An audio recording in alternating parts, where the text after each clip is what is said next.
chance and then you blew it. That is the most absurd statement of the year. Nice. Nice. Oh, baby. I'm in my zone, I'm feeling it.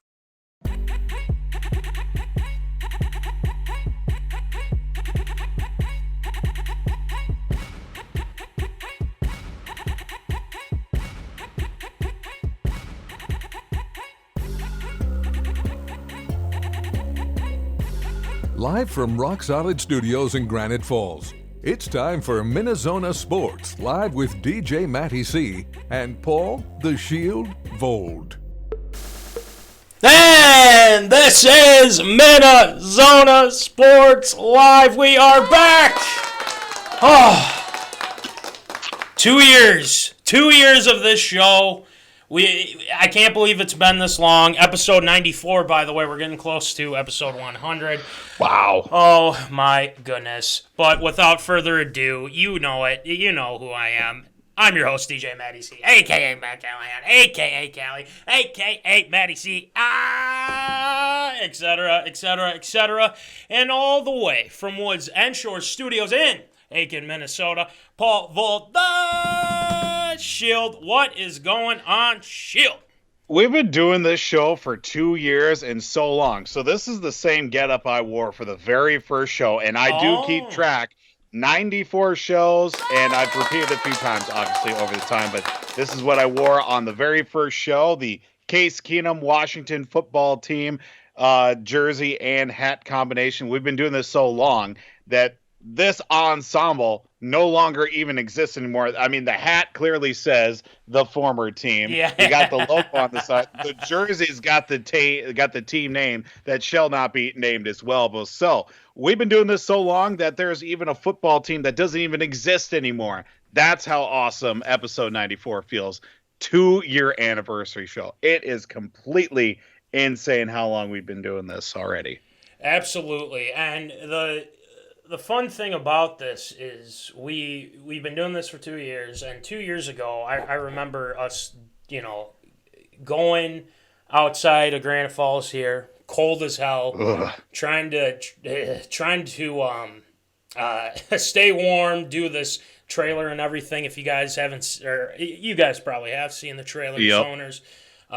We loved it. Kerf Doctor did a fantastic job with the drone shots and everything like that. But it sparks for celebration, Voldy. And it does. I think this is quite fitting, having some champagne for our 2-year anniversary. I just felt good. This is the right occasion. This is the right occasion. Absolutely. And we're feeling good. And, what happens when we have our 2-year anniversary, Voldy, is that we do these awards. And people know the awards. It's the Zoney Awards 2021. We've got a lot of categories and things like that. That we do.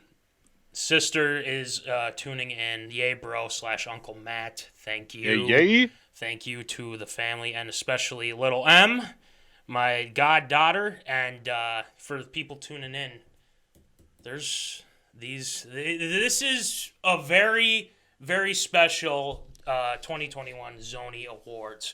Not only is that this is our second go around with the Zoney Awards.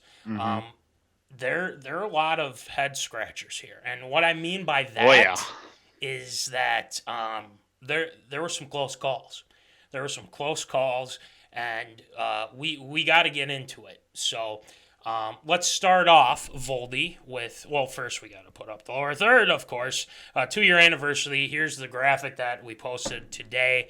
Zoners Assemble. We appreciate everyone that has helped us along the way, especially people like the Kerf Doctor, and then also his sister, Kelsey Kerfman, who put together all this these nice logos and things like that to help us give an identity. And also Jimbo Vold, Shimbo, as well, with helping us with the apparel and things like that. He very kindly reminds us not to give away anything free now, and we got to make sure. Yeah. And hey, you know what? We appreciate Jimbo's patience on that. we're going to get better at it. That's all we got. So we appreciate everyone that's helped along the way. Let's get it going, Voldy. Let's go. We gotta Zoney Awards. Okay.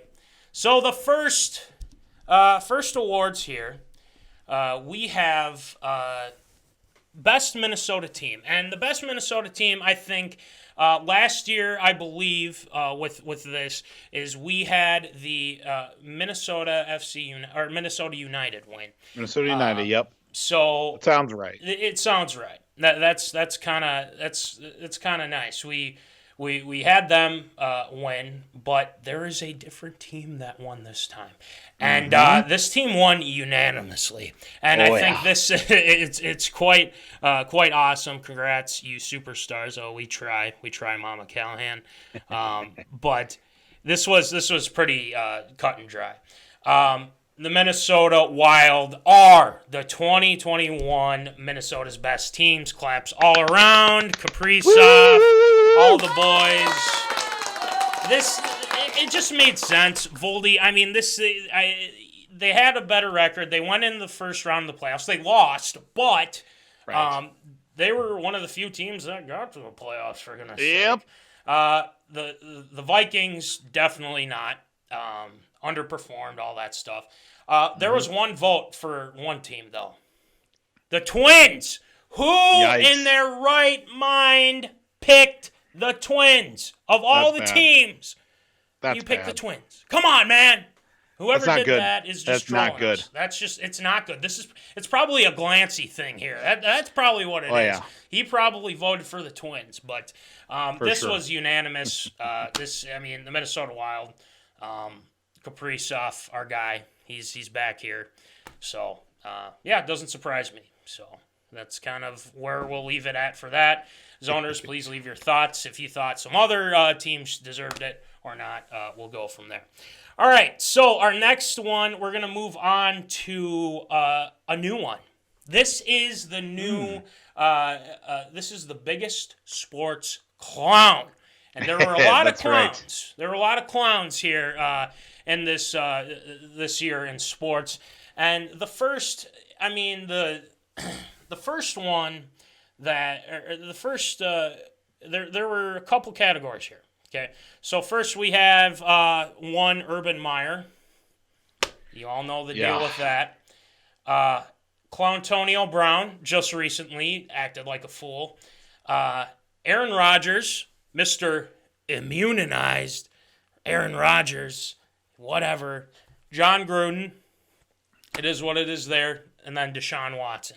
Obviously, we know the background with that. So let's start. Let's take a look at what we have here. This was a close one, Voldy. Very close one. So in third place, we have Aaron Rodgers. Aaron Rodgers got third place for being the third. So he's a third clown, but he's not the first clown, but he's the third clown, which is fine. In second, Clowntonio Brown. Oh, man. Brown. Yeah. I thought he was going to be the guy. I thought he was going to be the guy. I voted for him that way. Yeah. I thought he was going to be the guy. I thought the form worked out pretty well. Yeah. But he lost by one. And who did he lose to? UrbanMeyer. UrbanMeyer, the biggest clown of 2021. And a baby Urban. I enjoyed this. Zoners know what I'm talking about with this guy. This guy was a complete clown the whole season. He was a complete jackass to his teammates, to his team, to his coaches, and everything. It's just a mess. But I'm glad the Zoners picked UrbanMeyer as the biggest clown. Voldy, but you were thinking Clowntonio. You thought Clowntonio, huh? Yeah, I really thought so. The way the recent events have gone on, and basically he's trying to, snitch his way out of getting into the league again. I thought that would have been the way, and his display of the way he, obviously marched off the field against the Jets. I really thought that was going to be the chef's kiss on that wrapped up award for Clown of 2021, but apparently not so much. I mean, we don't call him Clowntonio for nothing, so it would have been only fitting. Yeah. Munson's kind of going on a tightrope here. Urban, Two-Finger Meyer taking home some hardware. You're pushing a line there, Mr. Munson, but we'll leave it like that. But UrbanMeyer, he's more than deserving of this award because he was an absolute clown. I mean, you look at the photo that I put on there. It tells you all you need to know. Okay, so congratulations, the whole story right there. Congratulations, UrbanMeyer. All right, so now we're gonna get into the we'll do the classic segments. Okay. Voldy, remember last year that we did this, and our favorite classic one was Tater Tot Hot Take, and it came down to the wire. It came down to the wire between Tater Tot Hot Take and Shield Shoutouts. Voldy, let's start off with number 3. Number three. I'm sorry, Shield Shoutouts. Shoutouts. That's all right. But it wasn't a complete blowout or anything. I was gonna say, I certainly hope it wasn't a complete blowout. Yeah. So yikes. Yeah. So the second, absurd or approved. It moved up now. You know, people say it's technically not their favorite segment and everything like that, but right. I mean, it improved from last year. So there it goes. And then where does that leave? Tater Tot hot take with the victory again. Two-time favorite MinneZona segment. Nice. How do you feel about that, Voldy Zoners? What do you got, Voldy? You feel good I mean, about it's the reason why we start off the show. I mean, we might as well put it right at the top. If it's not going to be the best, then why even lead off with it? I am in agreement. Personally, I would have liked to see Shield Shoutouts a little bit higher, if not the number 1. Maybe I need to start delving out more Shield Shoutouts for people. But these colors don't run is the saying that comes to mind. You don't just get a Shield Shoutout. You earn a Shield Shoutout. So you get a Shield Shoutout, you've done something right. That is 100% for sure. It is. And again, Shield Shoutouts is something that's very special.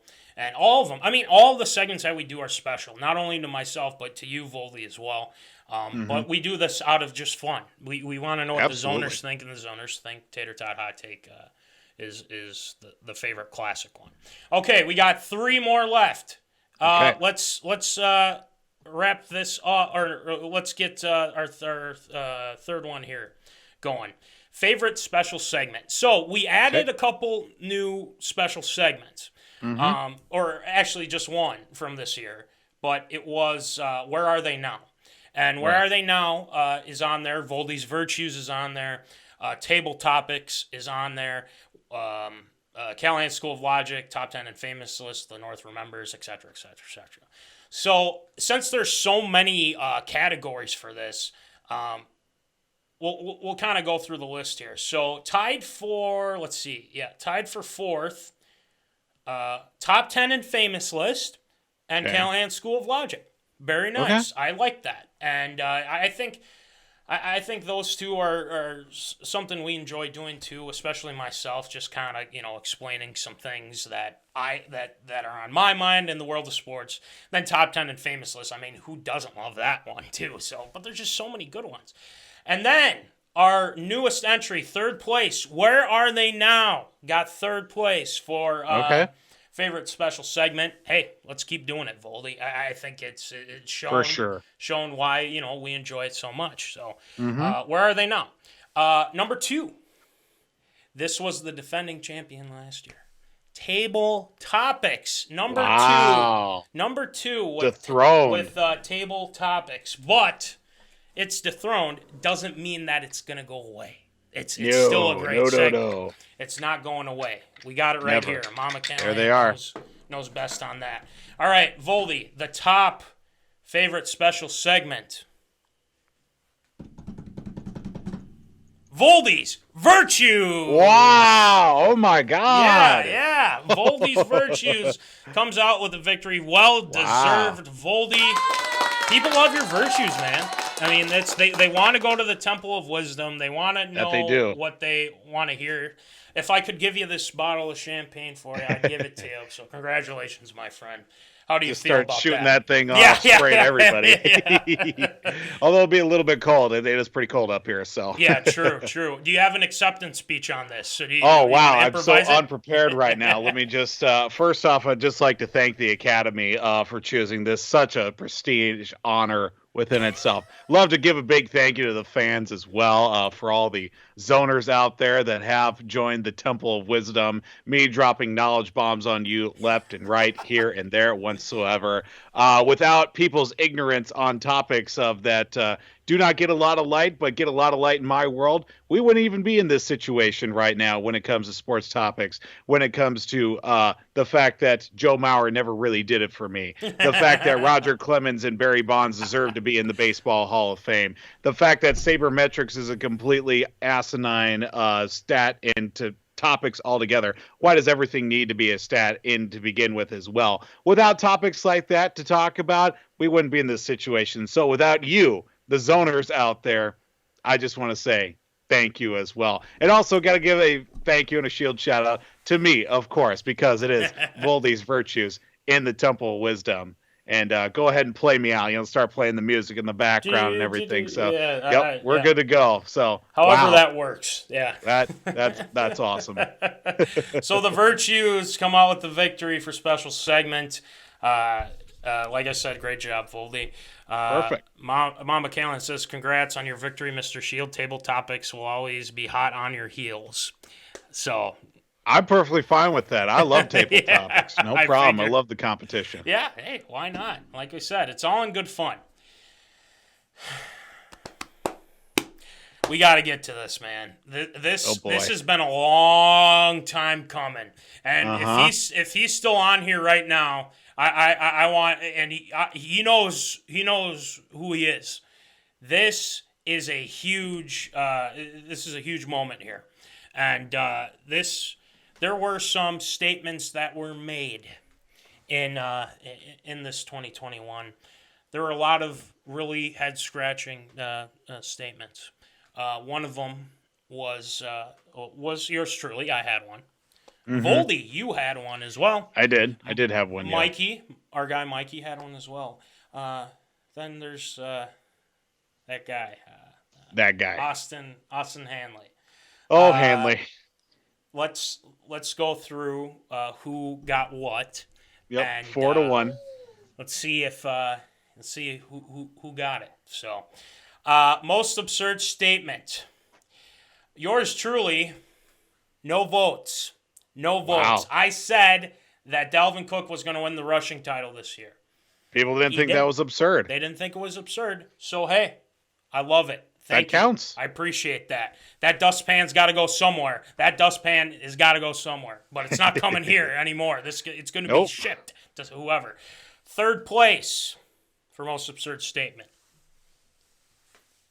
Mikey Ryan. Mikey got third place for most absurd statement. He said the Vikings will have a top 3 defense this year. They're ranked 31st. So there's that. So bottom 3, like we talked about last week with Mikey and whatnot. But, Mikey, you're in the clear, my friend, if you're tuned in right now. Okay, the pressure's on now. I'm starting to sweat here a little bit right now because it's down to me and Hanley, and it better not be Hanley. It better not be me, I'm saying. Okay. Now, let me ask you this. Do you want the winner or do you want the second place person? We better do the winner. Okay, we'll do the winner. Do the winner. Rip the Band-Aid off. Get it over with. Okay. So, the top vote getter, and it was close. It was close, and what I mean by that is, like, it was down to, like, two votes between the two. So, most absurd statement winner is Austin Hanley. He got the dustpan. He deserves it. I am so happy that this has happened. Oh my gosh. I was going to faint for a second. The fact that Austin, if you're tuning in, that you said that KirkCousins is the 4th best quarterback in the NFC North Oh, I How dare told you. you. I warned you. I warned you, Austin Hanley. And guess what? I was right. Kirk Cousins was probably second best because Jared Goff was terrible. He only had like a handful of touchdown passes, couple interceptions. Oh, and you know that Justin Fields guy, Bustin Fields? 7 touchdowns, 10 interceptions. Oh, well, he had Matt Nagy. Well, he had that. You said that he was going to be that Kirk Cousins was going to be worse than him, worse than Goff, and you said Jordan Love. You'd take Jordan Love over Kirk Cousins. You take Jordan Love, and Jordan Love hasn't even played a down in the NFL. A down in the NFL. So, you, my friend, give me a second. I'll show you what you're getting because it's sitting up right here. Okay. Show it off with pride. Right here, okay. This is what you're getting. You're getting the dustpan because you need to clean up your act, my friend. You need to clean up your act, and it's coming home to you because now you said you'd take Jordan Love. You take Jordan Love, right? Well, guess what? You can take that statement, clean it up, clean it up, clean it up. It's the Will Glancy Most Absurd Statement Award. It is. Because Glancy's always going to be connected to the most absurd statement, so we might as well call it the Glancy. We could call it the Glancy. I wouldn't mind that, and I don't know if he would mind that either. But no, he wouldn't. Austin needs to explain himself, either in the comments, or we have him on next week, and we get this taken care of. But yes, Lexi, this is coming to Salem for you. Okay, there you go. You might need it for some of the statements that he has scrounged up with Kirk Cousins. And don't just throw that thing to the wayside. I spent a lot of time getting that thing spray painted, seal coated, then sent to Callahan. Yeah. So hold that thing with some prestige, some honor. Put it up in the house with pride. I had to do it for a full year now. Okay, now someone else needs to take it. So that means you're coming to Salem. Deal worth the dustpan. All right, we're gonna work out something. We'll either send it to you if we can't make it to Salem, or we'll drive over and give it to you. So which Salem? Salem, North Carolina. Salem, South Dakota. Salem, South Dakota. Excuse me. Hey, shout out to Salem, South Dakota. What's up? Exactly. So, frequented those grounds many a time. This thing, it's nice, but it's not nice because if you make an absurd statement, then all that. But all in good fun. We do this all in good fun. There's no hate or anything like that. We just like having a good time with it. So congratulations, Austin. You have been you get the most absurd statement award. All right. Best guest. Now, best guest. We all know who won last year. Double Trouble. Can they repeat? Can they repeat? And I can tell you this, it was another close one. Okay? Oh boy. Because there was a surge. And there were some people that didn't have a lot of votes last time that got some votes this time. Now, some of those people, I'm not going to name any names. Glancy. But, Glancy. That spammed the votes a lot. That said, I'm going to vote for us. Yeah, you can figure out who it is. Glancy. And Glancy, exactly. But you're not saying that I am, so that's a completely different story altogether. That's a good point. I like that. So, anywho, let's just get started with some of the who got where. So, Uno, dos, wait. 1, 2, 3, 4, 5, 6, 7. Okay, so tied for 6th. Okay. Sam Gabrielli. Okay. And Will Rattel. Rattel, I told you, man. I told you. You gotta get those votes up. And I'll say it was worse than last time. Rattel. Come on, man. We were hoping that you would get going. Redeemed himself in my eyes. That's a win in anybody's book right then and there. So shout out to Rattel. I mean, I was expecting more. That's all I'm saying. That's perfectly all right. There's always next year. Here's the 2022. Yeah, exactly. Yeah, here's the 2022. We'll pop this. There you go. Alex, our next one, Coop. Our guy, Coop. All right. 5th place. Our newcomer. But I thought that was one of our fun interviews. And that was probably, Besides Double Trouble, that was probably one of the more fun interviews that we've done, at least in my mind. It was fun. It flowed great. It just sounded fun. It was a good time. It was. And Coop, we'll have you on again. We want to hear all your travels and stuff like that. So, All right. Our next one is none other than our guy, Mikey Ryan, baby. Mikey gets tied with fourth place, I assume, with Coop as well. I mean, Mikey's just kind of been our staple and whatnot with Vikings coverage and whatnot. And he's done a fantastic job, and he got his votes up this year now too. So he vastly improved. He's getting there. He's getting there, man. He's getting there. So claps out to Mikey. We'll give you some claps here. All right, our third place person, Voldy. I don't know how the zoners are going to take this now. Uh-oh. Okay. This can't be good then. This is something that is surprising to me, and Case is wondering himself right now. He's very confused in what's happening, so Case, it can't be good. All right, third place, Double Trouble. Oh my goodness, that is a downgrade. Place. Yes, the horror. Yeah, I couldn't believe it myself. Wow. I don't know what happened because I don't know either. They had a lot of votes in 2020. I don't know what happened this time. I don't know if they just didn't, promote it as much or something like that. But they are still the champs of 2020, and that's what we'll give it to them. But 2021, not this time. All right, number 2. We'll go with number 2.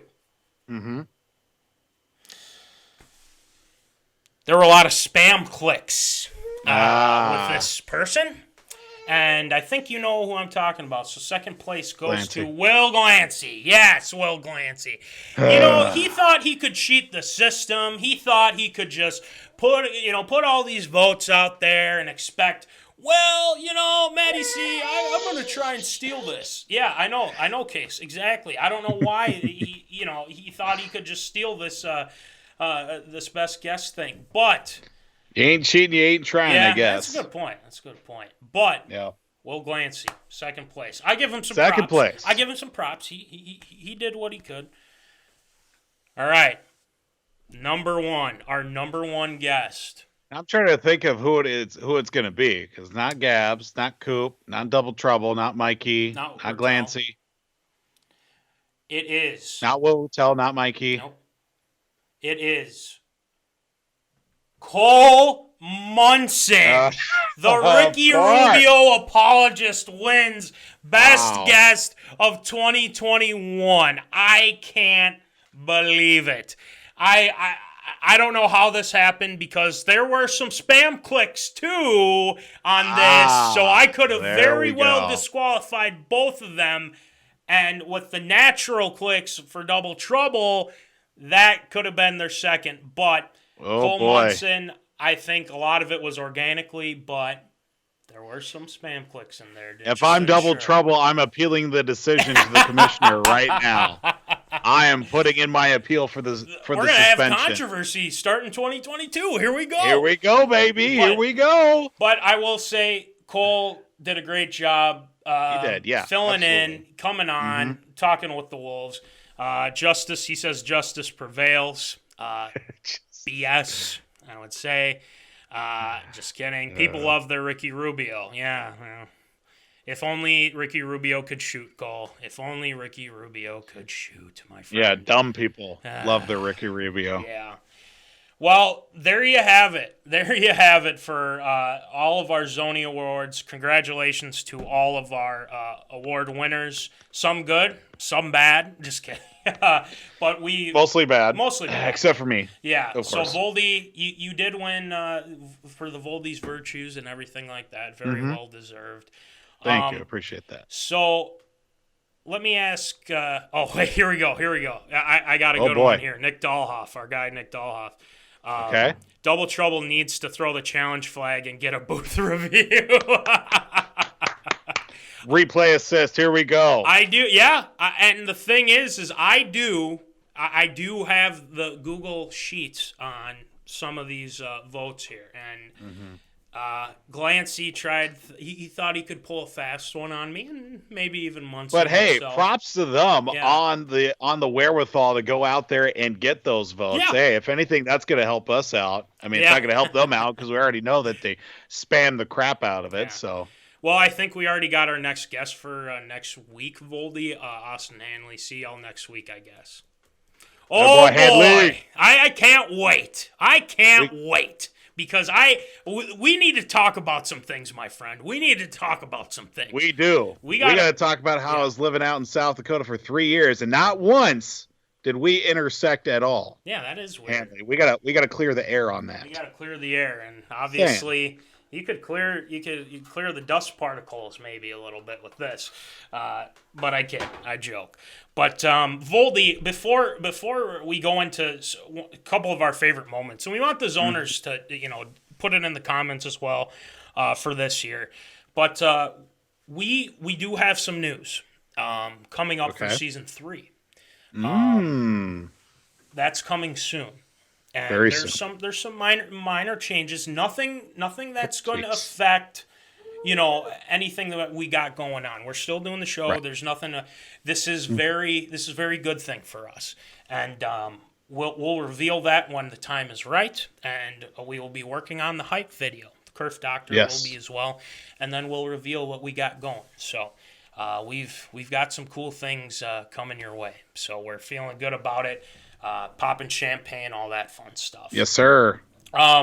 So, Voldy, 2021 was a good year, I think, for MinneZona. I think we had a lot of fun. Definitely. I would say, interview-wise, Rattel, Coop, Mikey coming on, Cole coming on, Gabs. I really like the one with Gabs, too. I mean, everybody did a great job. What was besides all the interviews and things like that? What was your favorite moment of 2021 here on MinneZona? Oh man, I was just thinking about this the other day. That's a tough one to nail down. Probably the fact 2021 announcing the fact that was that 2021 when we announced that Ask special consultant Case. Yeah. Well, probably when Case first came on the show, that was probably my favorite moment too. First presenting him on the show was probably my favorite moment. So that was 2021. 2020 is when we announced that Sarah was pregnant. Correct. So yes. There we go. Yep. It works. I like that, especially that. Cool moments like that are always fun too. So I do like that one. Zoners, feel free to throw out yours in the comments as well. We're just kind of waxing nostalgic for a little bit. Then we're going to get into finally some sports talk. But I would say for myself, I think, whoa, and look at this. Look at this. It's Case. The Keatums keepers are here. Time here, so. He likes the microphone. He wants to play with the microphone. Does. Better that than him ripping my earbuds out. So. And now, now he wants to be on the show as well. There he is, Case. Welcome to the 2-year anniversary of the show. Yeah, we can't give you this, unfortunately, but no, not quite yet. You're not old enough. Yeah, we all knew that. Yes, Maddie C. Bad joke. But we're feeling good about all the fun that we're having here tonight. In Case, he's got more hair. He's a little bigger now. Yeah. He's a big guy, and he's walking now, right, Voldy? I believe. Yeah, he is trucking right along now. Now he's starting to work on those wind sprints a little bit more. So the wind sprints. So Mama Callahan says hi there, little buddy. So in case you want to say hi, yeah, hey, bud. All right, buddy. He acknowledged it. So in case, all right, appreciate your back to Mama. Your cameo here, which is awesome. Hey there, Case. So yeah, mine would probably be. I would probably say, a lot of our interviews and everything But I do kind of like our back and forths on our special segments. I think with our special segments, we do table topics, we do Where Are They Now? I would probably say Where Are They Now is probably my one of my favorites, because we go back and talk about guys that you normally would forget about, like Jock Jones, Lou Ford, Voldy, Brzgalov, another one as well. And Mike Wallace, it's something that people are like, oh my gosh, I remember, he was good. Like, whatever happened to him? What's going on with him? Things like that. But there's a lot. There's a lot of good things that came out of 2021 season 2. This marks season 3. We'll have more stuff going on. We'll have some fun things happening too. So I think the Pick'em was a very successful year too. Oh yeah, definitely. I think we had a great time with that, and props to all the people that participated in Pick'em too. That was fun, and we'll do it again, because why the heck not? Sure. As the Curve Doctor likes to say. But I think that'll conclude our 2021 Zoney Awards. We appreciate everyone that keeps tuning in and listening to us. We can't do it without you guys, and that's kind of the main thing. And we do it for you guys because we want to give you our opinions, and you can give your opinions. It's just awesome, and the support that we've been getting, bar none, just awesome. So, anywho, a lot of cool things coming your way. Voldy, I think we should talk some sports now, don't you think? Yeah, we probably should. It's been long enough. Yeah, it's been long enough. And then also you can tune into the Zoney Awards at another time, because we'll have the segment out for you, and you can watch it again. We'll have highlights and everything like that. And Cole thinks he's a badass right now because he's won Best Guess. So he's probably walking around like he's the, 4-letter word. We'll put it like that. But strutting his stuff. Yeah, strutting his stuff. So we'll have him on soon enough. So, all right, Voldy, let's get it going with our favorite segment, Tater Tot Hot Take.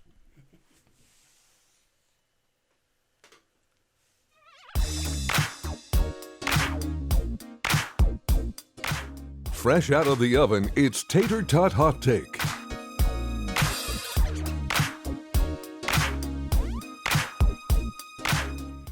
All right, Voldy, it's time for Tater Tot Hot Take. Oh, boy. Well, there's been some controversy in Colorado. The MinnesotaWild played the other day at 2 on Martin Luther King Day at 2 o'clock, Yep. Very early game.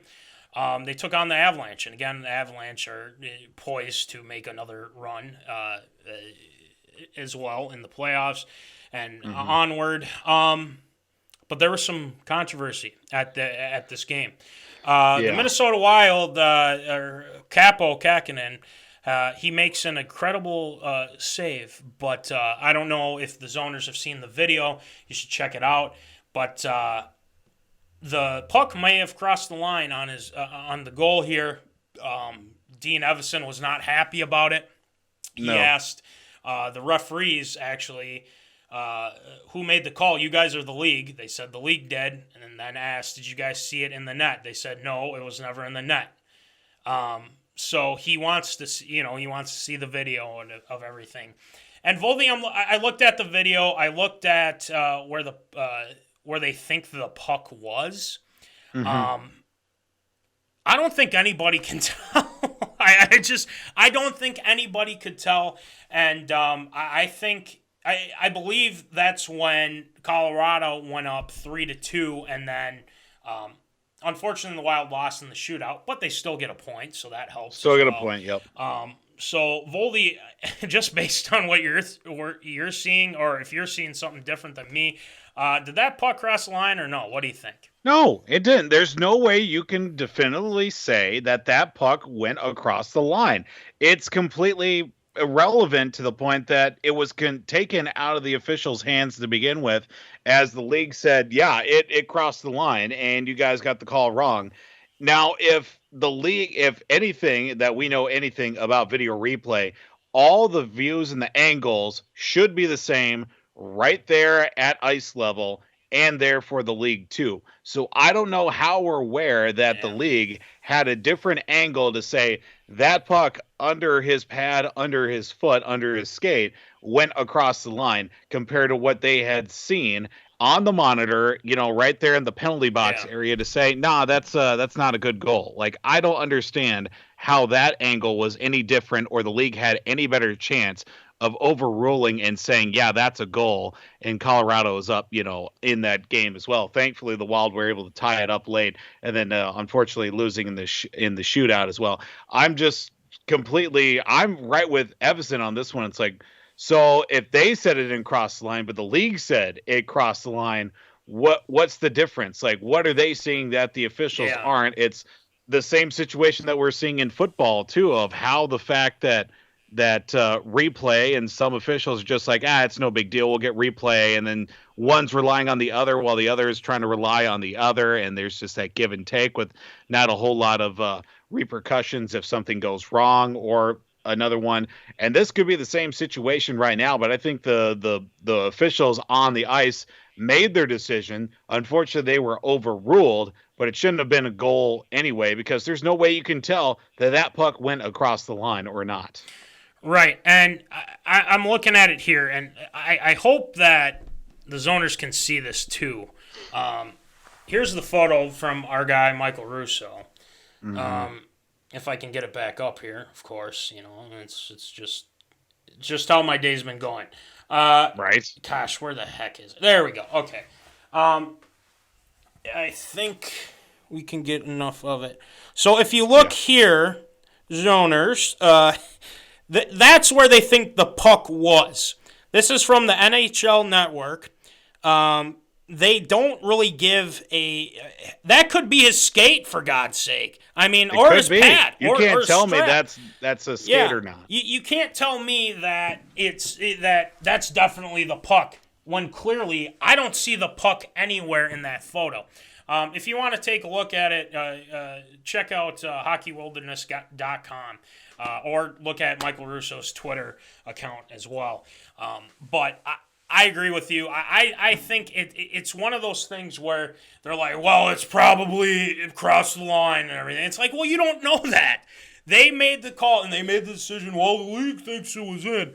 Hell, this is just good old Gary getting after the small town teams. He can't have his, the Colorado Avalanche lose to the Minnesota Wild. He doesn't want that to happen. And whatnot, as some people would say, people I know that would say. Even McKinnon was like, oh, they made the call. I didn't see anything, blah, blah, blah. I didn't see it go over the line. I don't think it did.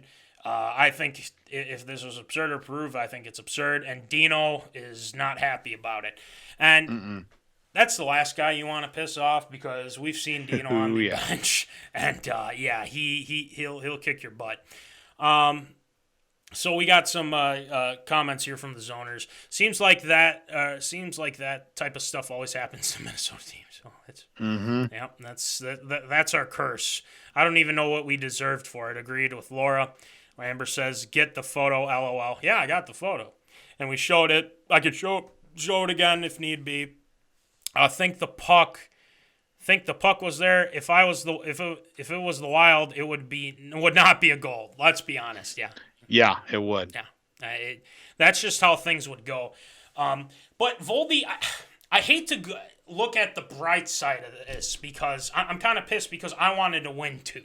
Okay, I wanted the Wild to beat the Avalanche. It's a hated rival, but all in all, they get a point out of it, and I think that is very good. And not only that, you get Joel Eriksson-Ek back. You get some much-needed depth back as well. So I'm not too worried about it. Kaprizov, our guy's back after the cheap shot that he took from Trent Frederick as well. So, Voldy, I mean, I think they're going to be okay here. Don't you think? Yeah, in the grand scheme of everything, it's one game. You still got a point. You're still near the top in the NHL as well in that place too. But games like this are going to come back. Unfortunately, maybe even haunt the Minnesota Wild because ultimately, I think the Wild are going to have to match up and face the likes of Colorado in the playoffs if it comes down to that, and they're going to have to beat Colorado too because at the beginning of the year, a lot of people were looking at the Avalanches, if not the team to beat in the West, maybe a team that's going to be playing for a Stanley Cup in some regards too. But the Wild have to find ways to win games like this, bounce right back, and and on the topic too of guys coming back, getting healthy, it's coming at a real good time because the schedule is changing left and right, up and down. It's all over the place. I think they're pausing after the All-Star game or something like that. That time period where it was going to be for the Winter Olympics, that they're going to take that break. It's like a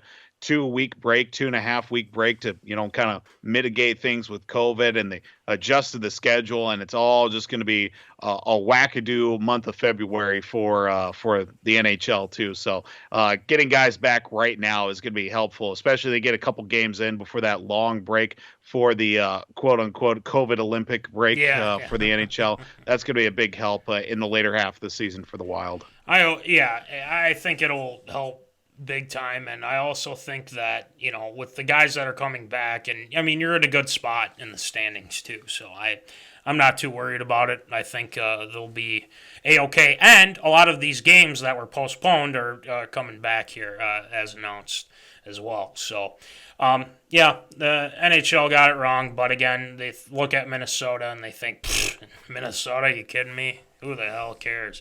Well, you guys can just, there's a lot of things I like to say, but this is a PG show, sprinkled with 13, so I won't go there. All right, Voldy, let's move on to our next Tater Tot hot take. And again, there's a lot going on in Eagan, Minnesota right now. Oh, yeah. A lot of Zoom interviews with GMs, a lot of Zoom interviews with head coaches, just the whole spiel, okay? And there's a lot of interesting names that have come through the doors, or even through Zoom too. I don't know if they're doing any in person, but anywho, there's been some developments. The Vikings have requested interviews. They have done interviews with Poles, the guy from the Chiefs, who had, according to a source, had a really good interview with the Vikings. Some other Brandon Brown from the Eagles, and then and the guy from I think he's from Morris, actually, the guy from the Titans as well, Austin Ford or something like that. I can't remember. So, anywho, Voldy, we've had some GMs cross through and whatnot, and we had some head coaches. The recent one is they interviewed Dan Quinn. They interviewed Nathaniel Hackett. Now Raheem Morris. Now this is a very interesting name because I remember when the Falcons fired Dan Quinn, he comes in as interim, and the next game they smacked the Vikings. They smacked the Vikings. I remember that as well, unfortunately. And now the Rams defense is pretty doggone good as well after that showing on Monday night. And Raheem Morris. The Vikings have requested an interview with him. He's been a head coach before. Voldy, what do you think about Raheem Morris? So, I mean, do you think this is a good move by the Vikings to interview him? I think it is a good move because, you want a guy that's going to have that head coaching experience. At least in my mind, I would want a guy that's been there before. You look at Dan Quinn, yes, he had that, he had some good times in Atlanta. Raheem Morris, when he was with Tampa Bay, that's, you can put an asterisk right next to that. I mean, his time, 17 and 31 from 2009 to 2011, dead years in Tampa, dead years. I think were those the Josh Freeman-led Buccaneers down there? That was pre-infamous Jameis, I think it was. Around. I'm pretty sure that was well pre-famous, infamous Jameis. Might have been just right before he got down there as well. But you put an asterisk right there because there was some bad Buccaneer teams down in Tampa then as well. I would want a guy with head coaching experience like Nathaniel Hackett, never been a head coach in the NFL. Dan Quinn, been a head coach in the NFL. Again, he got the Atlanta Falcons to the Super Bowl 51. We already know how that ended up in that game too. But then you also get Raheem Morris, who got another shot. They went 4-7 in that chase as well, with Raheem Morris as head coach at that point for that time period as well. Back, it was only a year and a half ago. It was 2020 when that happened. Yeah. But now that he's kind of re-solidified himself as a defensive coach too, for Raheem Morris as the defensive coordinator for Atlanta, I should say for the Rams, with those players that he's got, I think it'd be a good move. Me personally, I'd probably want to get an offensive coach maybe, because we've seen what things have happened the last couple of coaches that we've had that have been defensive-minded coaches. I think the last offensive one that was probably Childress, I think it was, because Frazier was a defensive coach, and then obviously Mike Zimmer. Yeah, Mike Tice was also one as well. But you know what? In a recent stretch, defensive coaches have been terrible for the Vikings. But me personally, I'd probably want to change things up, maybe get more of an offensive-minded coach from some of his past credentials. Well, funny you mentioned that, because the offensive coordinator for the Rams, Kevin O'Connell, is one of those guys. Oh, great! So there's some offensive coordinators there. Hackett's an offensive coordinator. He has some connection. Or his dad was a coach too, so there's some connections there. He knows his stuff, and you have Aaron Rodgers, but at the same time, maybe he can do something. I don't know, but all this week, or all I've heard the past couple days, is how we need to go and get Raheem Morris. And I, for one, wouldn't be against that. I think he's a good coach. And like you said, I don't think he got a fair shake in Tampa Bay because, well, it's Tampa Bay. Tampa Bay didn't have a lot of good teams. And also, he was a young guy. And he was one of the youngest coaches, actually, in the NFL when he was hired. So he's a guy that I think needed to kind of understand, understand how to be a head coach, and he did a little bit when he was interim. And the players like him, and the players, played for him, man. Dan Quinn scares me, and the reason why Dan Quinn scares me is because, well, first of all, he got rid of our guy Rattel, which I think that's a complete BS in my opinion. No, but all fun aside, with Raheem Morris or Dan Quinn, and with Dan Quinn, I've heard some things, especially that before he was fired, he held grudges against his players, and Zim, we don't want to have a Zim-like character again, because I just think it didn't work out. I like Zim, by the way, but Dan Quinn has shown he can be a head coach, but I just don't think I don't think it'd be a good fit. Kellen Moore, I want to get into that in a little bit. That'll be with ARA. Some GMs, I think the guy from KC, and also the Philadelphia Eagles, I think, I forget her name now. I'll have to look it up. But I think there's some potential with a lot of these guys. The guy from the Browns seems like he's kind of more of a business analytical person. Yep. So that could work too. I don't know. I think the Wolves are going to make the right decision. They've gone through the process before, but it's a little different because it's been a while. And again, there's no Slick Rick, right? And Slick Rick had some things to say too. But I'm fine with whoever they get as GM. I just want an offensive head coach, like you were saying, Voldy. Stamp of approval right there with that. But whoever they get, I just hope this they know what they're getting into, because there's a lot of talent on this team. There's a lot of things we can build on. There's a couple, I think we can fit in a couple new wrinkles, and I think the Wolves want this team to win.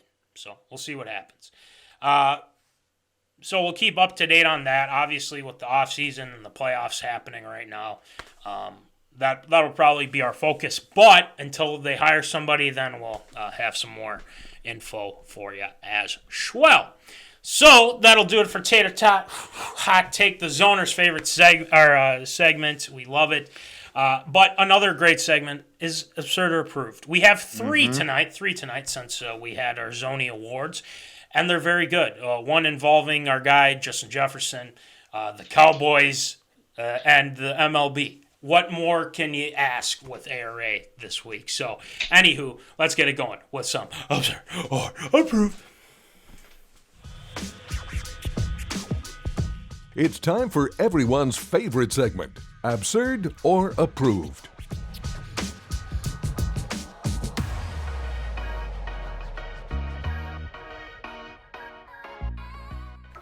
All right, Voldy, it's time for a shortened version of Absurd or Approved, so why don't you rattle them off for us, please?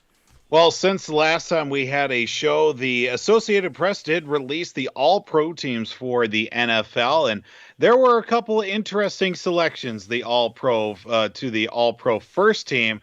More of an exclusion that was taken away from one certain player that put up, again, banner numbers for his position as well. Justin Jefferson, might have heard of him, put up a great season once again, finishing the year after the victory against the Chicago Bears, finishing ranked 4th in the NFL in catches, 2nd in receiving yards, 5th in receiving touchdowns, but apparently not good enough to make the All-Pro first team. 2nd team honor selections once again. The two top wide receivers that did get All-Pro first-team selections, Davante Adams as well as Cooper Kupp. A couple of shoe-ins, no surprises there. But another guy that got ahead of Justin Jefferson, Deebo Samuel as a wide receiver. Now, if anybody's been following the NFL here this season, especially in the second half of the year, Deebo Samuel has not been playing a whole lot of wide receiver, to say the least. Been playing more of that, utility role, running back at the ball, rushing out of the backfield kind of situation. But Deebo Samuel apparently is a better wide receiver than Justin Jefferson, which did not draw a lot of praise from Justin Jefferson as well, talking about the fact that he felt disrespected. And I don't blame him as well. Looking at the numbers from the regular season alone, Deebo Samuel finished ahead in the All-Pro voting by one vote ahead of Justin Jefferson. 26th in catches, 5th in receiving yards, 25th in receiving touchdowns, as he was selected to the All-Pro first team over Justin Jefferson, with Davante Adams and Cooper Kupp finishing in the top 2 spots as well. Is it absurd or approved? The first team receivers, including Deebo Samuel, that are better than they were elected to the All-Pro first team than Justin Jefferson. Are they better than Justin Jefferson? No. Deebo's not. And the reason why I say Deebo's not, and there might be some Niners fans that come after us, which is fine. You can. Bring it on. But Justin Jefferson had to go through a lot of adversity. And the reason why I say that is because the fact that Clint Kubiak was very inconsistent as offensive coordinator. Justin Jefferson was open a lot of plays, and Kirk missed them, which, it tends to happen. But let's not forget that Jefferson was literally right behind or in front of Davante in some categories. Not saying that Davante isn't deserving, because he very much is, and I do respect Davante Adams. I know I've called him to drop Tay Adams, but there's been some things that he's been doing, and that makes me respect him. I hate that he's a Packer, but I do like the fact how he carries himself and whatnot, and I give him a lot of respect.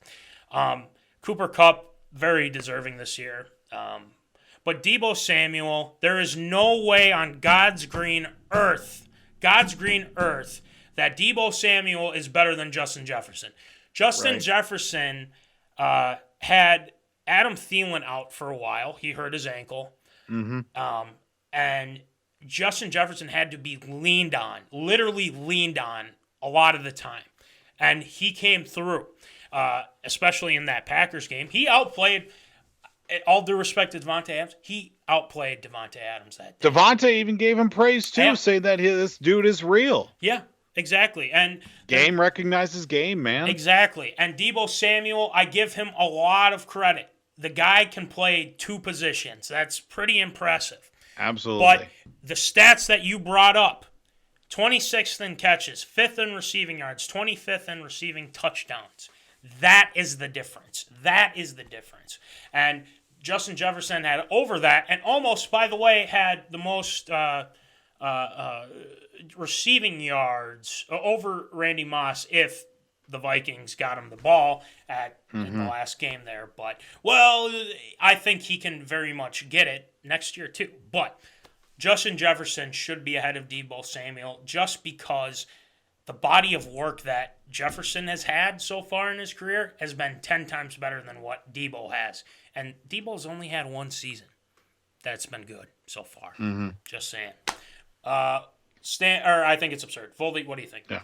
I think it's completely absurd. No disrespect, Deebo Samuel. He did a great job in the last 6 weeks of the season when the Niners needed him the most.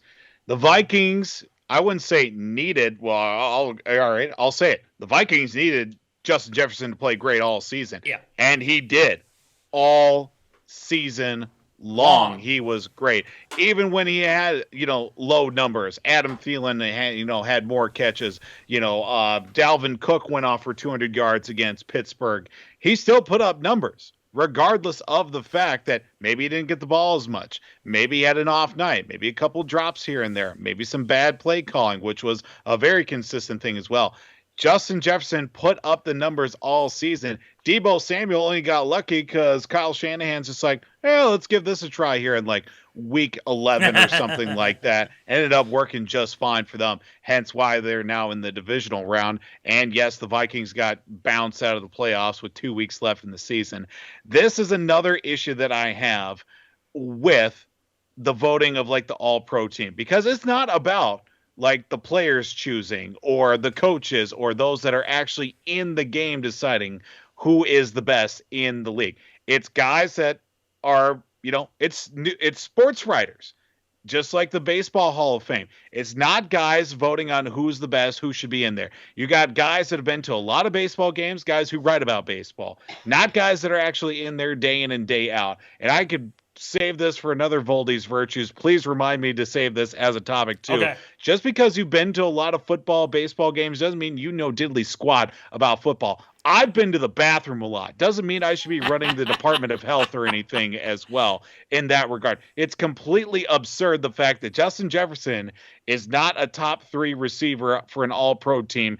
Credit to Deebo Samuel for reinventing himself in a position and multiple positions as well, because guys like Deebo Samuel, Cordell Patterson, making themselves very making themselves very valuable for a team to put them in multiple spots, as opposed to sort of linchpinning themselves to a wide receiver or a running back or to a kick return guy as well. Finding themselves many different positions make them valuable, not only for the team that they're on, possibly other teams too, if they don't go out and get their bag and secure that contract for the future. It's completely absurd that Justin Jefferson is not is AP all first team NFL.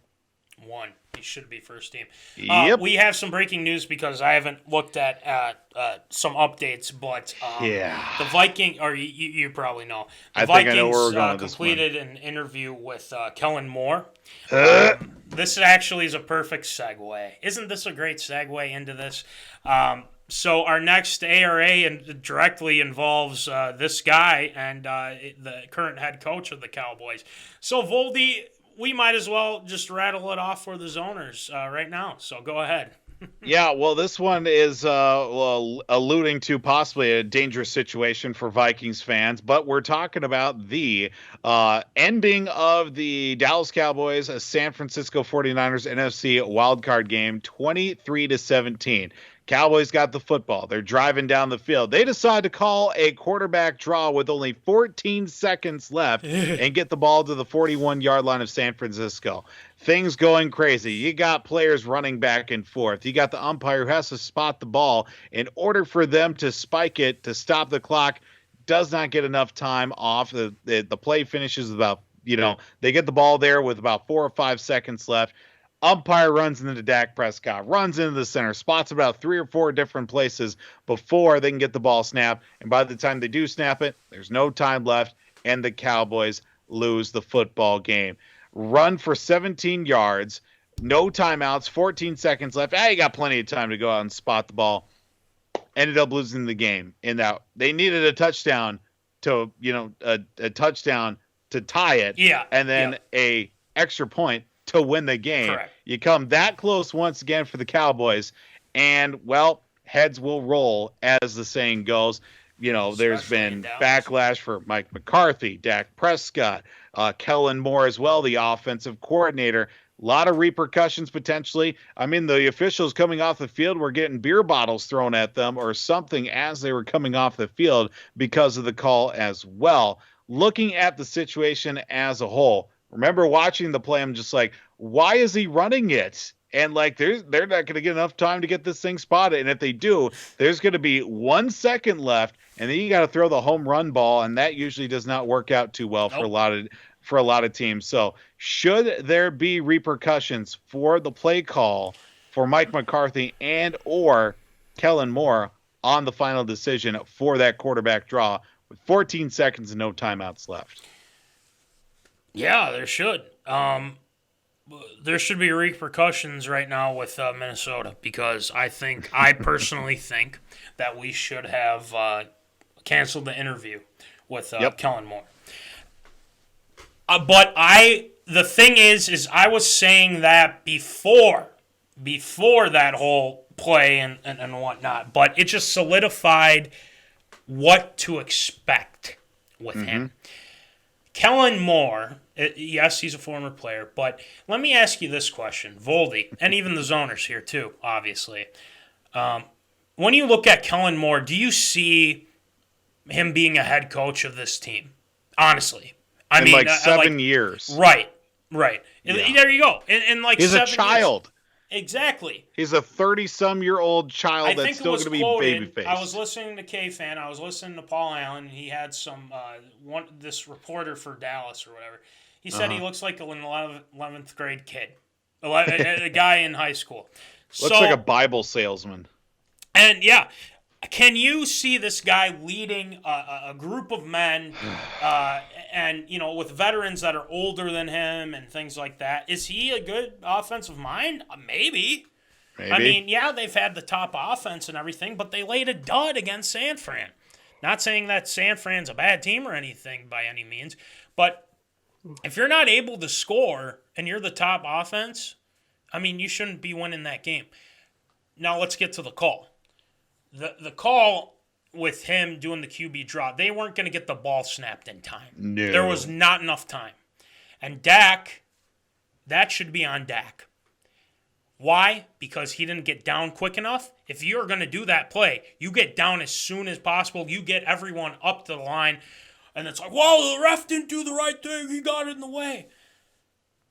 Well, it shouldn't be like that, morons, okay? You should be throwing to the sideline. You should be figuring out how to get closer, not doing a run and then draining the clock, because that's what happens. This isn't college where you can get a first down and it'll stop until they get the ball set and then the clock will go. That's not how that works. Dallas screwed up. And Sour Milk Mike McCarthy, I think that's on him too because he could have overruled it. But I think the guy who made that call was Kellen Moore. And we don't need that in Minnesota. We don't need that in Minnesota. He is not high on my list. I do not want Kellen Moore as the head coach of the Minnesota Vikings. But if they were to hire him, I wouldn't. The thing is I wouldn't be like, oh, this is a terrible. I'm just going to say this is a bad hire. I don't think it's going to work. But, hey, if he proves me wrong, he proves me wrong. But I think there's going to be some repercussions. I don't think McCarthy's going to get fired, for one, no. Because there's just – it would be kind of stupid after the year that he had before with injuries and now this year where they went to the playoffs and they were supposed to have success. But I would say, yeah, there's probably be some repercussions. And I could see them saying, you know what, Kellen, it's been a nice run, but see you later. And I hope the Vikings don't think, oh, well, maybe we should. Don't do that. No, don't do that. No. Don't do that. Don't do that. So, Voldy, don't do that. What do you think? Yeah. Repercussions will be abound. Mike McCarthy is going to keep his job. For Kellen Moore, Lord, I hope somebody else hires him because, like we've been talking about, he's a child. He's a man child. I'm not going to see anything other than the baby face of, left-handed Boise State quarterback. That's the only image in my mind that comes to my head when I think Kellen Moore. Yes, he did play for the Cowboys, and he did get his pension that way too, and then working his way up the ranks. Now he's offensive coordinator for the Cowboys. A meteoric rise, if you will. I don't want to see him become a head coach right now. Sure, maybe right now, you see a lot of young coaches come into the league. Obviously, you have, Sean McVay. He was the youngest coach when he came into the league. It's worked out well for him in LA. But you don't get a whole lot of Sean McVays coming through. We could be wrong. Maybe Kellen Moore gets hired somewhere and he blows the boat out of the water. That was Sean McVay's, his style and whatever when he first came in the league. I don't know. I just don't want to be at the Vikings. Don't want to get caught in that cycle. And if it ends up bad, it's going to be even worse. And he's gone after a couple of years, and then we're back in the same situation 3-4 years from now. I think Kellen Moore deserves a little bit more credit. I think he just needs more seasoning, needs to go through that way as well. I think it's completely the play call. Let's go back to the play call. This is the main topic as well. It would not have worked. 17 yards in 14 seconds. Get everybody onside, get lined up, ball spotted, snap in 14 seconds. No, that's not going to work. It was definitely because the 2-3 plays before that, perfect. You got 17, 18. You got like 15 yards a chunk on 3 plays. You're in prime position, getting out of bounds, stopping the clock. It worked out well. Then you go for that quarterback draw and you put yourself behind the 8 ball. And it would have been basically just, all right, we got to snap it. We got to see if we can get somebody in the end zone. Yeah. It wouldn't have worked. And yes, the umpire bumping into the center, bumping into Dak Prescott did not help either. But at the end, you got to think, because obviously this is a player situation you would think would be practiced on regularly, if not on a weekly basis in practice for those exact type of situations. And it didn't work out for the Cowboys. I thought about this too. That was the most Minnesota Cowboys finish that could have been, because it encompassed everything that something would happen for a Minnesota sports finish. But then you think about it, oh yeah, that happens to the Cowboys too. That's awesome. But at the same time, it sucks. It does suck for the Cowboys, because obviously the way that they were rolling along here, yes, Cowboy fans can be annoying, but at some point you just gotta appease them and just like, all right, just give them a couple of wins here and let them lose in the Super Bowl or something like that, just so they can shut up and stop complaining. But then again, if they win the Super Bowl, then they're going to be all in your face regardless. So it's damned if you do, damned if you don't. True. And well, this time they didn't as well. So, there are repercussions to come here, especially with Kellen Moore now interviewing for the Vikings. And I saw that picture. Just an interview. Yeah. Just an interview. I saw that picture. I immediately thought, yeah, this guy looks like a Bible salesman or something,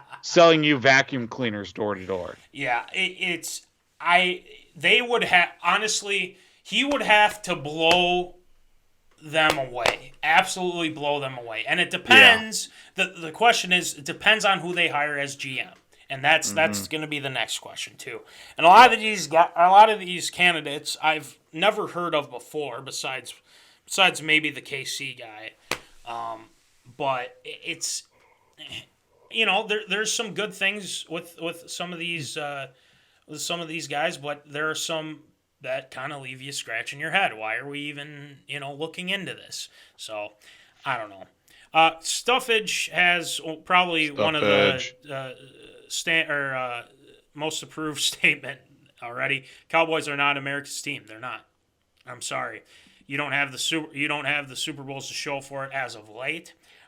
So can't really say that you're America's team when you're losing in the first round. So that's how it is. But I don't think he's going to be the head coach of the Minnesota Vikings. And if I'm wrong, then I'm wrong. But I'll glad. I mean, the thing is whoever they hire, I'm going to have faith in, just because we got to have something different. And I think that's what we need right now. And, there's a lot of things coming out about Zim, but I don't want to go over it because I already did. So, all right, last one, Voldy.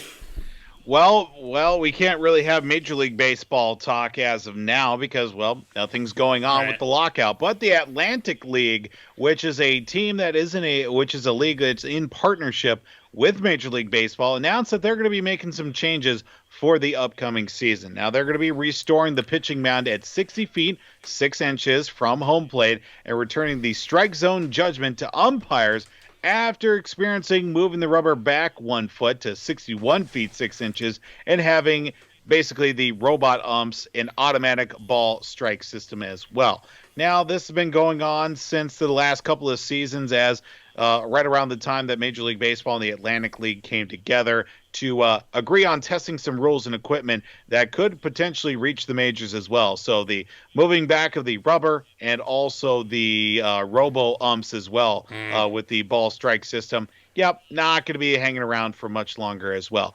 Now, there's also been considerations of continuing to use rules of larger bases, anti-shift rules, changes to extra innings as well. But looking here with these rules that are going to be taken out with the pitching rubber moving back a foot closer to home plate and then also returning to strike zone judgment as well by regular umpires, is it absurd or approved? The changes of the robot umps and the farther mounds being removed, and which other rules would you like to see be taken away here from the Atlantic League? Oh, there's a lot going on with this. The robo umps I'm not a fan of just because I think the game of baseball has always had umpires, and yeah, there's some bad umpires, there's some good umpires, but I've grown to, I used to, even in my in-house league, sometimes I would get so frustrated, and I mean, I was never like tossed out or anything, but I don't disagree with the call, but it is so hard being an umpire too. It's like I didn't fully understand it until I got a little bit older. But it's one of those things where they keep wanting to revolutionize the game, and I get it. The robo umps, I don't like that. Them moving, trying these other things like like you said, the pitching mound 60 feet 6 inches from home plate, returning strike zone judgment to umpires, all that stuff. I think this is something to where you need to just leave it as is and how it has been played. Just because, with the robo umps, it just takes the fun out of it. I like the controversy surrounding umpires. And I think it's good for the game just because it gives you a little bit of entertainment if there's a bad call, things like that. But I also, the 17-inch bases, I wouldn't have an issue with. Anti-shift rules. Yeah, that's pretty big, actually. But the anti-shift rules, I don't know. I feel like that's always been part of the game. But they're trying to do something new, and I get why they want to do it, but I just think some things just need to be left alone. And that's just my opinion on it. If they were to add something, I don't know, maybe not take as long on the mound for some of these guys or, keep doing all this, I just feel like some of these rules that they have made up in the past have just been stupid. But, I guess I'm not sure what I'd change. That's just kind of my thought on it. So, Voldy, what do you think? Yeah, obviously, with these rules that are going to be going away this year, with the pitching mound moving back to 60 feet 6 inches, I think it's a good thing. Just because of the fact that baseball's now evolved into an offensive style of contest as well. You move it back a foot, you're just going to end up creating more problems for pitchers as well to stay healthy. Just because the pitchers are a dime a dozen doesn't mean that's good for baseball either. Getting more of those quality guys out on the mound too at the right distance is going to be great. The automatic ball strike system, yeah, we all know that, sometimes it'd be great with a a robot ump, yes, ball, yes, strike. But that's sports. It's all about nuance. It's all about the little quirks in the game as well. And if you can't argue with your buddies whether it was a ball or a strike or, hey, that missed call back in the third inning, what else are you going to talk about, too? Just because I feel like baseball and sports in general, everything's trying to get, let's streamline everything. Let's make it as simple and as quick. Let's get people in. Let's have them spend $50, get them out the door, basically, and just rinse, recycle, repeat over, and over again. 162 games later, see how many millions upon billions of dollars we can make. Yeah. Some of these other rules, 17-inch bases, seems a little bit cartoonish in my mind. I don't know how or why you want to do that. Maybe to encourage more people to steal bases. Yeah, I can see it from that regard too. But and a lot of them too, it just comes down to simple. In my mind, it's like, so you're telling me you need to make the bases bigger because your guys on base aren't fast enough. Yeah. Okay, then maybe get faster guys. Anti-shift rules. I hate shifting so much. It's ridiculous because it's just like, so you're telling me you need to bail out your pitcher because the guy throwing on the mound isn't good enough to get the guy out at home plate. So why is he even out there to begin with if he can't get him out? So you need to put 9 guys on the right side of the infield so he can roll over a ball to a guy that's playing in short right field because he's not good enough to get him out himself. Yeah. I see what you're saying. Shifting should be banned from baseball altogether. But the extra innings things, I hate the rule in extra innings. Too. Like if we get to like to the 14th or 15th inning, yeah, I understand. But if it's like the 10th or 11th, let's just see how it plays out. Let's just keep it simple that way. It helps in obviously with like the COVID 2020 season. Yeah, let's get as many games in as we can, especially if they're playing 7-inning double headers too. Let's do it that way. But if it's just a regular 9-inning baseball game, we go to the 12th. Maybe you can throw a guy on second base. If you load the bases after, the first inning of after 9 innings, then you're just asking for trouble. Then you're basically stealing a win away from, obviously maybe the home team since they get the last at bat, or the team that's on the road probably not even going to get a chance as well.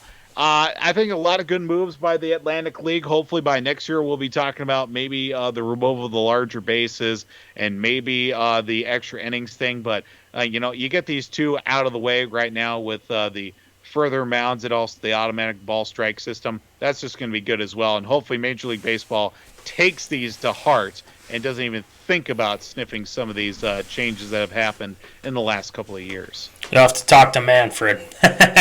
And we all know how that approach. Enough problems going on right now. Yeah. That guy is a dumpster fire, I tell you. Yeah, well, you should probably take note right about now, too. So, I forgot to add this in, but we also have another breaking news as well.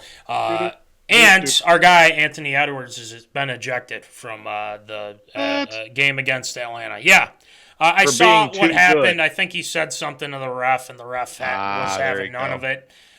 So there's that. So Ant has been ejected, unfortunately, but they're losing right now, which would make sense because that's just how Minnesota sports have been. Yep. So, anyway, great job with ARA of Voldy as well. And, now it's time for some Shield shout-outs. We got some nice Shield shout-outs this week. Oh, yeah. It came up close. I mean, the thing is, with the Zoney Awards, it was getting there.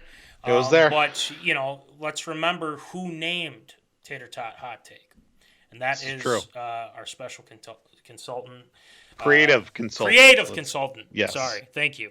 Creative consultant Sarah Ann Vold, and it's well-deserved. But doesn't mean that Shield Shoutouts is not special, because it is. It is very special. You have to earn your way for a Shield Shoutout. Earn your way. Former intern guy knows what I'm talking about. Yep. So anyway, let's get it going with some Shield Shoutouts. Shield Shoutouts.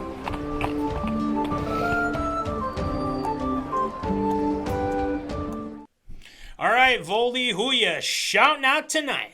Well, we do have to give a big Shield shout out to the career quite possibly coming to an end, although still been fairly cryptic.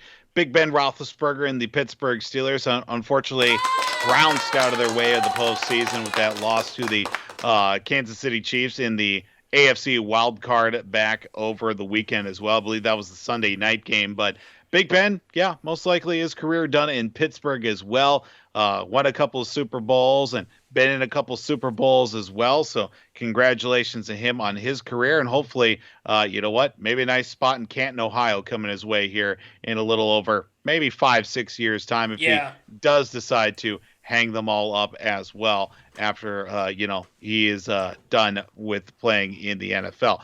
Do have to give another Shield shout out as well to Kirill the Thrill and Cam Talbot that will be representing the Minnesota Wild in the Central Division for the NHL All-Star Game that will be held in Las Vegas as well. So Kaprizov and Talbot will be, on for the Central Division team. Look forward to see how they perform under the bright lights of Vegas in the All-Star Game. It was announced earlier this week, and do have to give a Shield shout-out to former Minnesota Twins pitcher Francisco Liriano, who will be heading into the postseason with his I should say not the postseason, but the postseason of baseball, if you will, of your career with retirement. He did announce on Monday his retirement from baseball.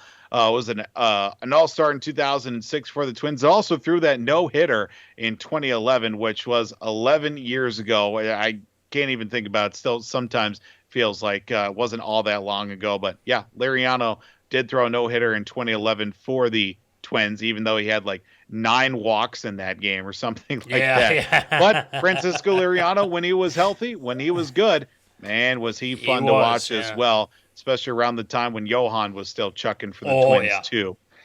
Time for a little show and tell here on the Shield shout-outs here tonight. Let's see. Put down a couple of things. Do have to give a big Shield shout-out to my mother-in-law, Sheila Tews, for repurposing some old fabrics that will be going towards a good cause. So for those that were tuning in earlier on the show, you saw my son's case.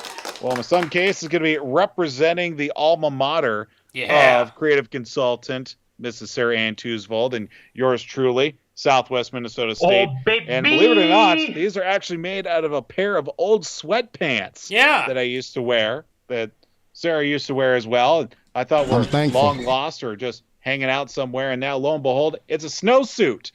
For those that couldn't tell, it's a snowsuit as well. So big Shield shout out to Sheila for making this for case. Awesome. Matching booties to go along with it as well. So you got to keep the little toes as nice and warm as well. So that's a nice little present for a case as well. And do have to give a big Shield shout out as well to former to Old Oceans Boulevard doormate Paul Siebenaller, Siebes, as we lovingly called him as well, for reaching out some time ago. He was an EMT, worked for EMS for Hennepin County in his time. He was a paramedic, and lo and behold, has seen my patch collection that has been growing as of late. Lo and behold, sent me a couple of patches as well. So big shout out to Siebes. Appreciate you for taking a liking to my patch collection, reaching out as well. Don't be a stranger, buddy. Love catching up with some of the old friends from Oceans Boulevard and from the college days as well.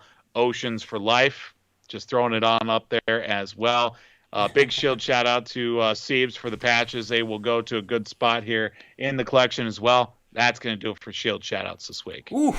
Great Shield shout-outs. I did not know about Liriano. Thank you for bringing that up. Yeah. I thought he retired a long time ago, to be honest with you. He hasn't been playing. Nobody wants him. Yeah. Oh, unfortunately. But, you know, it is unfortunate about him because I loved watching him pitch. Yeah, a lot of people did. But then the Tommy John, right? I think that's the Tommy John. And he was never the same after that. Just when he started to get things figured out and started getting it going, then, it was bad. And then we're stuck with cheap poll ads, so there's that. No, but anyway. Cool, that's another story for another time. Anyway, great job, Volby, as always, with Shield shout-outs. Just one of our favorites, a classic, as always. But thank you to all the zoners. Thank you to all the zoners for tonight. Another special night, our 2-year anniversary. So claps up to you guys as well. We appreciate the support. I mean, honestly, it's been overwhelming. We love it. the thing is we're just getting started, though. I mean, Oh, we've had 2 years to get going. We're on to our third. We got things coming our way, and if you didn't hear at the beginning, there is an announcement coming. We don't know when we're going to reveal it, but it's nothing to be worried about. We're doing some things. That's all we're going to put it. That's how we're going to put it. And congratulations to everyone who won a Zoney. Voldy's Virtues won a Zoney, so claps out to that. And then best guest, Cole Munson. Winner, chicken dinner for him. Props out to him as well. And then most absurd statement, Austin, it's coming. Yes, sir. So we're gonna set up a time with him. Maybe this week or this upcoming week here. Get him on so he can explain himself because he needs to, and we'll just kind of take it from there. So, but anyway, before we wrap up the show, as always, if you guys want to support MinneZona, if you want to we got the merch, people. We got merch. We've got shirts, $20, $5 shipping. We've got stickers. $2 for the small ones, $3 for the big ones, and hats. MinneZona hats. We had some people actually pay for some. We will get them to you as soon as possible. We're working. Yeah, I gotta get to the post office, figure out my plan of attack there. But I got the stuff. We got the money. We got it all. Well, we don't have it all figured out, but we'll get it figured out and get it sent out to you guys. We will. And also, we're working on orders for the sweatshirts as well. We'll get that to you. Jimbo's going to be looking at a new place since he's moved to St. Cloud. So we'll see what we get there. So we got that going on too. Stickers, hats, shirts, sweatshirts, all that fun stuff. Shout out to National Fleet Graphic for the stickers, as well as Tyler Knutson, Crown Rental. And then make sure you check out W2 Performance, www.w2performance.com. Will Rattel, our guy. I was hoping for a bigger effort from Will Rattel tonight in the Zoney Awards. I really was. I love Will Rattel, but my goodness, man. I keep telling you. I mean, you had a shot last year, and this year, all of a sudden, I don't know what happened. What happened, Will? Come on, man. I'm just kidding. But anyway, thank you, Will. Check out Jack's Junkyard as well. Got some stuff going on there on his page. And then check out Breaking Into the League with our guy, Sam Gabrielli. Rough start for best guest for 2021 for him. But that could change. We'll see. Him and Ryan Martin have their podcast, Breaking Into the League, on Spotify and Apple Podcasts as well. So, anywho, that's going to do it for our 2-year anniversary, baby. Thank you to the Zoners for tuning in. We appreciate you guys. It was so much fun. Dustpan and all. We can't wait to give you some more stuff. And we're approaching our episode 100. So we'll have some ideas going for that. We'll have ideas going on with that. So anyway, appreciate you guys for tuning in. And always, remember, folks, keep in the zone. Holla. Thank you for watching MinneZona Sports Live. Join us Wednesdays at 7 p.m. for live show broadcast. And as Voldy likes to say, follow us on all the socials medias.